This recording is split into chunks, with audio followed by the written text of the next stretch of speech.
Hello, good people of YouTube. Sealord here, and today we are going over my top 5 copy-paste ships. Wargaming is a company that employs a wonderful modeling and art department, and the ship models here, especially in recent years, have been of the utmost quality. However, every now and then, they do kind of just slap that old Control-C, Control-V combo with regards to certain premium and even tagline ships that they release. And we're going over my top 5 of those today. Now, before we get into today's video, if you do have an interest in cars, if you're a bit of a gearhead, check out yesterday's video. I took my 2010 Camaro SS to a car show. Got to see a bunch of really neat classic and modern cars here. So if you're into all that jazz, check out yesterday's video. Also in the comments down below, let me know what list would you guys like to see next week. This list was suggested on a previous top 5 video. So if you want to see your suggestion potentially become a video, make sure to leave it in the comments down below. But for today's video, let's just go ahead and get on into it. Coming in at number 5 is, of course, the Fletcher Gang. We have, just off the top of my head, we've got, what, the Kid, the Black, the Greek one whose name is escaping me right now, and of course there's the tech-aligned Fletcher. So there's 4 for sure Fletchers in this game as of right now. And I can't really blame Wargaming too much for putting in a bunch of Fletchers, because we did make an absolute ton of them during the Second World War, and they served into, I think, the early 2000s. I think the Mexican Navy had, I think, 1 or 2 Fletchers still in service up to, I think, like 2001 or 2002. So a class of destroyers that, for sure, you know, earned its spot in this game and earned multiple spots in this game, although they do seem pretty hell-bent on just holding off on adding in the one Fletcher that we all, you know, really want them to add in. But yeah, Wargaming, whenever you really just need some cash, I know with like the Smolensk auction that apparently went for, I think, 50,000 dubs was the winning bid on the Smolensk, so Wargaming made like $200,000 over the weekend right there, at least from just the doubloons that were paid out for the Smolensk. But anyway, yeah, whenever they finally decide they really want money, they'll finally add in the Johnston, right? But, I mean, the Fletchers as a whole, most of the Fletchers are really solid ships. I mean, I love the Kid, probably one of the best Tier 8 DDs. Black, of course, the radar combo. And then the Greek one, whose name, again, is escaping me right now, that loses a turret but picks up for the RPM. You know, they're usually pretty solid ships all around, unless you're talking about the Halford. The Halford is just a very, very, very confused little Fletcher, of course. But, I mean, in most cases, too, they do find enough of a different combination of, like, you know, gun configuration, reload time, torpedo configuration, anti-aircraft configuration, to keep the formula, you know, a little spicy there with the Fletcher. So I gotta give them props for that, of course. But again, Wargaming, whenever you really want to make some money, get the Johnston in the game. So going down from the Fletcher Gang, we have our number 4 spot, which is occupied by the Tier 7 premium British battleship, the Duke of York. The Duke of York is a ship that's on multiple top 5 lists for me, especially on the positive ones, because I do think Duke of York is an amazing, amazing Tier 7 premium battleship. And if you've picked her up either through the Armory for Coal, or if you've been lucky enough to pick her up in a container, you've probably noticed the same thing about her too. She's a really solid Tier 7 premium ship, which is very odd considering that originally when she was released, she was kind of seen as the worst King George V, which is what she's a clone of, the Tier 7 tech line British battleship. Now, the difference between the Duke of York and the King George V is that she gets more of a focus on her AP. She has improved AP pin angles, but she still has that British short fuse AP, which means that she's really good at slapping cruisers into next week. With that short fuse AP and the improved pin angles, those angles where sometimes, you know, the AP still just overpins the cruisers, the Duke of York will bite into those cruisers. And it's a short fuse AP as well, so even though they bite, they won't overpin like some, you know, other battleships. Well, most battleships, of course, don't have short fuse AP, so she's quite formidable if you are coming up against her in a cruiser. Now, she does, of course, trade this off with a longer reload time and not as great of HE as her sister, the King George V. So there is that, and that, I think, was the initial focus on the Duke of York, is that, oh, these British battleships are all great at, spamming HE and burning the world down, but the Duke of York doesn't get the great HE of the King George V, and she gets a longer reload time, so, terrible, right? But nah, it's focused, hit that 2 button, use all your brain cells. Use both 1 and 2, right?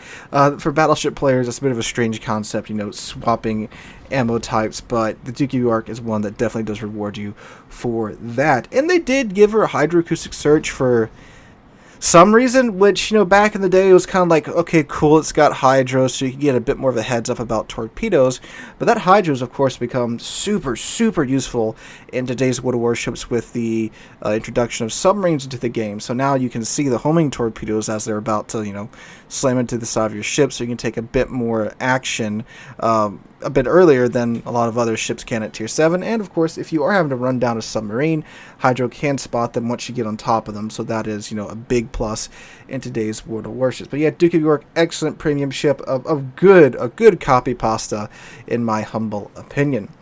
Now, going on down to number 3, this is where we get into some more of the egregious copy pasta.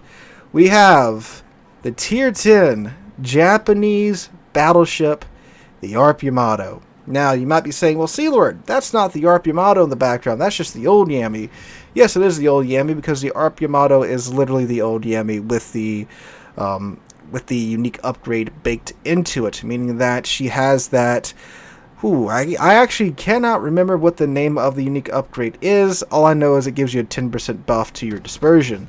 So the Yami's unique upgrade is just already equipped on the ARP Yamato, or I think you get it with it, whatever. It comes with it in some way, shape, or form. I don't know, because I didn't buy the thing. Why? Because I'm not paying, what was it, $180, I think was her original release price, for a ship I already have with the unique upgrade. Now, the ARP Yamato was also the first ever Tier 10 that was sold outright for cash, which caused a bit of a ruckus when that happened, but as you guys know, we've kind of fallen downhill from there, right? So yeah, she brings with her that reputation. So this, of course, means that someone, without even touching a Tier 9 battleship or Tier 9 anything, could just buy their way straight to Tier 10 when the ARP Yamato came out. And, well, yeah, I can't see anything that could possibly be going wrong with that, right? But yeah, I mean, it's a Yami. Yami is a good battleship, so, I mean, ARP Yami by extension is a good battleship, and you get the unique upgrade without having to, go through the armory and jump through the research bureau grind. So, I mean, there is that, but still, selling a Tier 10 outright and being the first ship that's available for that, that's not that great in my opinion. Now, since she is sold outright, that does mean there's a very good chance that if you see someone in an ARP Yamato, you can pretty much almost bank on them making a bunch of mistakes, because they did buy their way to Tier 10. Unless they are just a fan of the collaboration, of course, then, they're just another Yami player. But in my experience, there's a pretty good chance that ARP Yami is going to keep selling broadside. They don't realize Yami's got her cheek, so they're pretty easy to deal with, right? But obviously, if you're on the team with a guy that just bought his way to Tier 10 without grinding up and, experiencing and learning how to play the game, that's obviously quite terrible. So, yeah, ARP Yami, straight up copy of Yami plus the unique upgrade for 180 smackaroonies. And now we go down to number 2, which is a very interesting set of ships. The Tier 7 American and Pan-American light cruiser, the Boise and the Nueve de Julio. So these ships were very interesting, and the story behind them is also about as interesting as a ship. So the ships themselves, they are American light cruisers. They are pretty squishy at Tier 7, which is saying a lot, because, Tier 4 to 7 cruisers are exceptionally explodable, right? So they did give them a super heal in order to kind of counter that. So that's very nice. Tier 7 cruisers that you can make a mistake in, and if you don't get outright deleted, pop that super heal and, stay in the fight. Both of them are pretty solid ships, in my opinion. If you ever pick one up in a container, or if you see one on sale, it's not a terrible deal, in my opinion. Range is a little short, I will concede that, of course, but again, with a super heal, you can play it a little bit cheekier, and closer to the target, and keep your guns on target for a little bit longer. Of course, too, again, if you do survive getting blapped, again, it is still a tier 7 cruiser. You're gonna eat dirt if you slip up either way. But what happened here is that way back in the day, I think this happened either just before or just after I started playing the game. I wasn't too much into the the news and the controversial side of wargaming, shall we say, back in the oh how innocent was I. But anyway, the Nueve de Julio, which is the Boise, America sold her to Argentina back in the day, is a little bit of a war crime ship, right? So the North American player base, in particular, of course, the Americans, were upset that the Boise, which was a ship that served in World War II, is being added to the game as a Nueve de Julio with, let's say, a controversial history. And if you want to know more about that, you can check out my video I did on the Nueve de Julio back in the day, where we go more into that.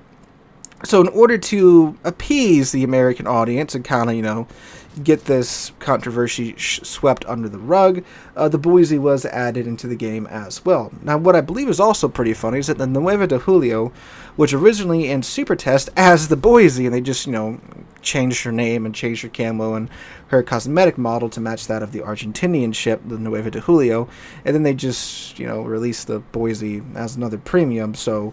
yeah, and I believe if you bought one, you got the other back when they were released. So, like, if you bought the Boise, you got the Nueve de Julio. I didn't buy her. I got both of them in super containers or in, like, center crate containers throughout the years.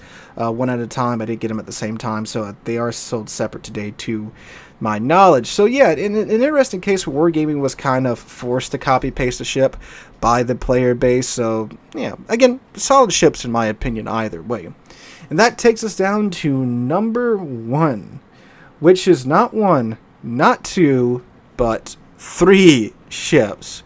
We got the old Italian trio here, the Tier 8 Italian battleships, the Roma, the Littorio, and the Veneto. So, yeah, these are probably some of the worst cases of straight-up copy-paste and laziness on Wargaming's part. So, unlike the Boise and the Nueve de Julio, while, of course, the Littorio and the Veneto have been ships that the player base, of course, have been wanting to be added to the game, just like how the Americans, obviously, we want the full set of sisters in the game. We have 2 of the Iowa sisters right now, the Iowa and the Wisconsin, but of course, I'm sorry, the Iowa and the Missouri, but of course we want to see the New Jersey and the Wisconsin eventually make their way into the game as well. Well, the Italians got their trio pretty frickin' fast. So the Roma was added in as the, I think, second Italian battleship in game, Tier 8 premium ship. She was released way back in the day. She's my first ever ship review, I do believe, on the channel. But anyway, she was added to the game. A few years later, we got the Littorio as part of a collaboration, I think it was with Azure Lane. And turns out the Littorio was so much of a copy-paste of the Roma, they actually forgot to remove Roma's name from her stern. If you bought the Azure Lane Littorio, you could remove the Azure Lane camo, and behold, said Roma on the stern. So that was an oversight.